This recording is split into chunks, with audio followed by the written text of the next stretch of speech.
আর মৃত্যুর গুজব নয়। প্রয়াত বলিউডের হিম্যান 90 ছোঁয়ার আগে না ফেরার দেশে ধর্মেন্দ্র। बसंती इन कुत्तों के सामने मत नाचना। सांभा। মৃত্যুর গুজব ছড়িয়ে পড়েছিল দিন কয়েক আগে, তবে শেষ রক্ষা হলো না। সোমবার সকালে চলে গেলেন বলিউডের হিম্যান। এখনো আনুষ্ঠানিক বিবৃতি দেয়নি দেওল পরিবার। দেওল পরিবারে বলিউড তারকাদের ভিড়। নভেম্বরের শুরুতেই ধর্মেন্দ্রের অসুস্থতার খবর চাউর হয় সামাজিক মাধ্যমে। मैं भी तेरे खून की कसम खाकर कहता हूँ, एक एक को चुन चुन के मारूंगा, चुन चुन के मारूंगा। পুরো নাম ধর্মেন্দ্র কেওয়াল কৃষ্ণ দেওল। 1935 সালে ব্রিটিশ ইন্ডিয়ার লুধিয়ানাতে এক জাট পরিবারে জন্ম ধর্মেন্দ্রর। বাবা ছিলেন স্কুলের হেডমাস্টার। পড়াশোনার প্রতি তেমন ঝোঁক ছিল না হেডমাস্টারের ছেলের।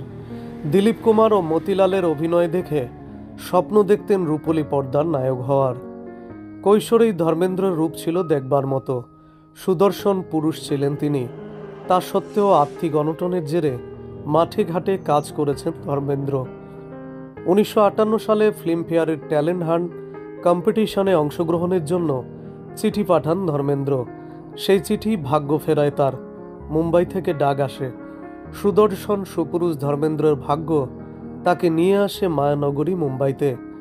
নিজের ট্যালেন্টের ওপর ভর করে এই প্রতিযোগিতায় জয়ী হন ধর্মেন্দ্র। বন্দিনী ধর্মেন্দ্রের অভিনীত প্রথম সিনেমা হলেও তার রিলিজ হতে সময় লেগেছিল। ফলে বন্দিনীতে কাজ করার পরেই প্রযোজকদের দরজায় দরজায় ঘুরতে হতো ধর্মেন্দ্রকে। হাতে টাকা ছিল না, জুটত না দুবেলার খাবার। একটা সময় হাল ছেড়ে গ্রামে ফিরে যাওয়ার কথাও ভেবেছিলেন তিনি। তাতে আটকান মনোজ কুমার। পরে 1960 সালে দিল ভিতেরা হাম ভিতেরে ছবির সঙ্গে বলিউডে ডেবিউ করেন ধর্মেন্দ্র।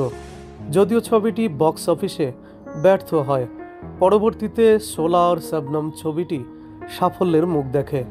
আর পিছনে ফিরে তাকাতে হয়নি। 1966 সালে ফুল আর পাথর ছবির সঙ্গে তিনি বলিউডের 1 নম্বর অ্যাকশন হিরো হয়ে ওঠেন। এরপর একে একে জীবন মৃত্যু, ইয়াদো কি বারাত, চারাস, চুপকে চুপকে, সীতা और Geeta, Sholay, Dost, Azaad, the burning train.